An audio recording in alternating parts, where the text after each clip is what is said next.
Vous souhaitez devenir sponsor de ce podcast ? Contact @lafabriquaudio.com.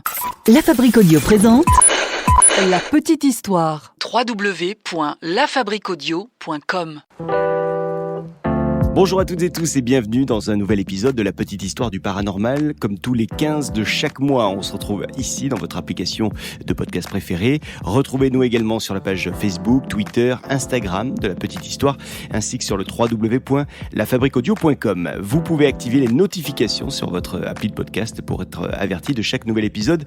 N'hésitez pas à le faire. Aujourd'hui, on va découvrir ensemble une légende urbaine, une légende plutôt troublante, une histoire qu'aurait vécu un jeune Parisien. Vous êtes maintenant ici, et quoi qu'il arrive, vous ne pouvez plus reculer. Alors on a tous flirté en soirée, mais l'histoire de David n'est vraiment pas banale. Vous allez vous en rendre compte. Pour cette histoire, je vous invite à prendre la direction du Tarn-et-Garonne. Nous sommes dans un petit village, en compagnie de David. David, c'est un jeune homme qui est en vacances. Il est allé rendre visite à son copain d'enfance, Rémi. Rémi, c'est un gars qui vient de se marier. Il habitait à Paris. Il est descendu dans le Tarn-et-Garonne. Et donc, il s'est installé là, dans cette nouvelle région. David, lui, avait envie d'aller rendre une visite à son ami Rémi. David, c'est un bel homme. Il est grand, il est intelligent, plutôt drôle. Quasiment l'homme parfait, quoi. Le premier soir, le couple est plutôt fatigué par une journée qui avait été intense et donc le couple dit à David qu'il va rester à la maison et propose à David qu'il aille faire sa vie s'il le souhaite dans le village. Il y a des choses à voir et notamment il y a la fête en ce moment au village. David décide donc d'aller faire un tour à cette fête du village. Il ne veut pas rester dans cette maison. Cette nuit-là est plutôt fraîche, il y a un léger vent, c'est la pleine lune. Et quand il arrive dans le village, il voit qu'il y a un groupe local qui joue des reprises sur une petite scène plutôt bancale. Il y a des couples un petit peu partout qui s'embrassent, qui s'enlacent, des jeunes qui sont collés au bar, qui s'enfilent un nombre incalculable de bières. Une ambiance plutôt terne, plutôt morose, mais pas plus que dans la maison de son ami qu'il a quitté un peu plus tôt. David jette un coup d'œil autour de lui, un coup d'œil rapide sur cette place du village, et c'est là qu'il remarque une jeune fille. Cette jeune fille a de longs cheveux noirs qui tombent sur ses épaules. Elle a des yeux d'un bleu transparent qui laissent le jeune homme sans voix. Alors il la regarde, il lui sourit, elle le regarde, elle lui sourit également, à lui David qui a toujours été d'une extrême timidité avec les femmes. Et bien pourtant, David se lève et il décide sans hésitation d'aller s'asseoir près d'elle afin de tenter d'engager la conversation. Alors, elle s'appelle Valérie et elle lui dit qu'elle habite le village. Il se rend bien compte, David, qu'ils ont à peu près le même âge et ils discutent une bonne partie de la nuit. Ils échangent des regards complices, ils échangent des sourires affectueux, et ils se découvrent des dizaines de points communs. Ils ont quasiment les mêmes goûts et les mêmes attentes de la vie. Alors le courant passe très bien entre les deux. La soirée est tout simplement parfaite. Et vers 1h30 du matin, Valérie décide de partir. Elle dit à David qu'il est temps pour elle de rentrer car elle doit se lever tôt le lendemain matin. David, comme un bon gentleman, lui propose de la raccompagner chez elle, ce qu'elle accepte en précisant tout de même qu'il ne devait se faire aucune idée sur ce qu'il pourrait se passer ensuite, puisque la jeune fille vit encore chez ses parents. David la rassure, il souhaite simplement la raccompagner. Il a passé l'âge pour ses gamineries, c'est ce qu'il lui dit. Mais il lui propose de la revoir le lendemain.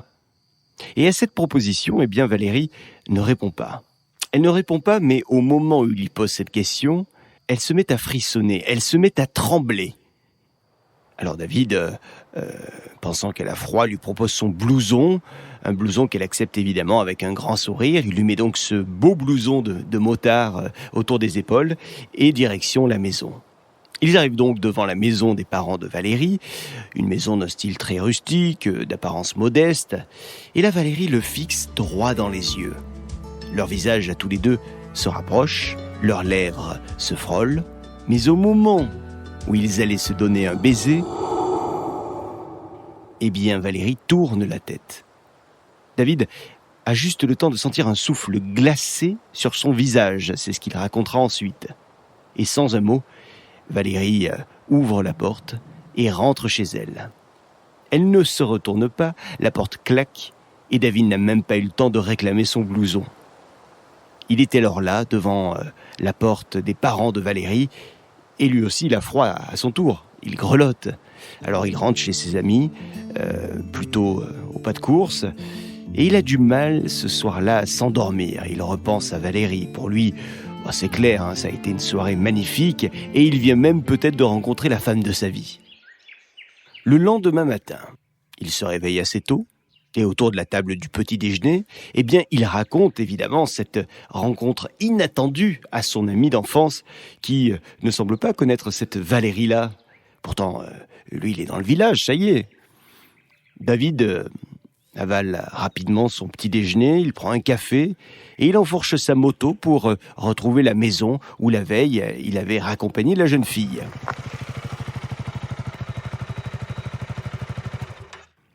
Ça y est. Il la voit, c'est là. Il est devant la maison, il est devant la même porte qu'hier. Il frappe à la porte s'ouvre, et une vieille dame apparaît. C'est une vieille femme courbée, le visage marqué par le temps, avec beaucoup de rides sur ce visage. « Bonjour madame, vous devez certainement être la grand-mère de Valérie ?» La vieille dame lance un regard glacial à David et lui dit qu'elle n'est pas sa grand-mère, mais qu'elle est sa mère. « Oh ben... toutes mes excuses, madame. Est-ce que Valérie est là ?» Le jeune homme se sent évidemment terriblement confus, honteux, il ne sait plus où se mettre. Et d'un coup, David voit les yeux de la vieille femme se mettre à briller, comme si elle allait pleurer. Il ne comprend plus rien, David. D'ailleurs, la femme qu'il a devant lui semble ne rien comprendre non plus. Elle lui dit « Je vous demande pardon ?»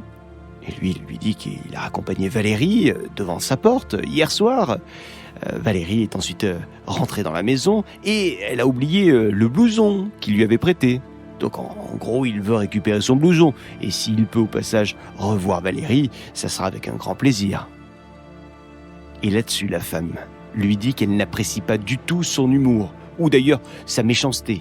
Et elle lui confie que Valérie est morte le 10 février 1964 dans un terrible accident de voiture et que c'était son unique enfant. David ne comprend absolument rien de ce qu'il vient d'entendre. C'est impossible, il était avec Valérie lui-même la veille.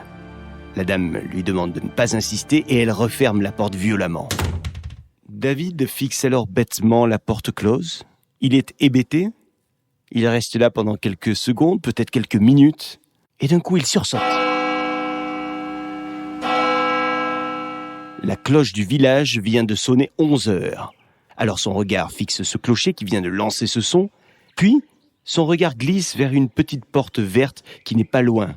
Une porte qui semble mener à un cimetière, oui c'est ça, c'est un cimetière. Et le jeune homme se sent comme attiré par cette porte. Le jeune homme se sent comme attiré par ce cimetière. Il se dirige donc dans cette direction, il ouvre la porte et il pénètre dans ce cimetière, ce lieu de repos éternel et de quiétude. C'est un cimetière petit, il est plutôt ombragé par quelques saules qui sont là, il y a aussi des tilleuls. Il marche, il déambule dans le cimetière, il ne sait pas vraiment ce qu'il est venu y chercher dans ce cimetière. Mais alors qu'il marche, ses yeux s'arrêtent instantanément sur une tombe. Une tombe qui porte le nom de Valérie L., décédée accidentellement le 10 février 1964 à l'âge de 31 ans. Et c'est pas le nom ou le mauvais état de la sépulture qui a attiré l'attention de David vers cette tombe, non. C'est qu'il y a un objet sur cette tombe, un objet particulier. C'est même un vêtement. Il s'agit de son blouson, le blouson noir, le sien, celui de David, un blouson type motard. Et il est là sur la tombe. Il est soigneusement plié et il est rangé comme si on l'avait déposé quelques minutes auparavant. David regarde ce blouson. Il prend donc ce blouson dans les mains et il sort en courant de ce cimetière. David ne remettra plus jamais les pieds dans ce village. Et je ne sais même pas vous dire s'il remettra un jour ce blouson noir qu'il avait prêté à Valérie un soir de fête du village, ici, dans le Tarn-et-Garonne. Alors, histoire vraie ou légende urbaine, voilà en tout cas une histoire que vous pourrez raconter, c'est sûr, le soir au coin d'un feu de camp. Une histoire qui a été écrite et mixée par Sébastien Girard, que j'ai eu l'occasion de vous raconter. Histoire que vous retrouvez sur toutes les plateformes de podcast et sur le www.lafabriqueaudio.com. Vous souhaitez soutenir ce projet de La Petite Histoire? Pour le moment, la seule chose qu'on vous demande, c'est de nous suivre sur les réseaux sociaux, de nous donner votre avis sur nos réalisations et puis de partager nos podcasts. Et on vous serait évidemment reconnaissant de nous laisser également une petite note sur les applis d'écoute de podcasts comme par exemple iTunes, Apple Podcast. Et si vous en avez besoin, n'hésitez pas à faire appel à nos services puisque depuis 2018, nous accompagnons de nombreuses entreprises et collectivités pour donner vie à leurs projets audio. À bientôt avec une nouvelle petite histoire de La Fabrique Audio. La petite histoire. La petite histoire. www.lafabriqueaudio.com. Vous souhaitez devenir sponsor de ce podcast? Contact @lafabriqueaudio.com.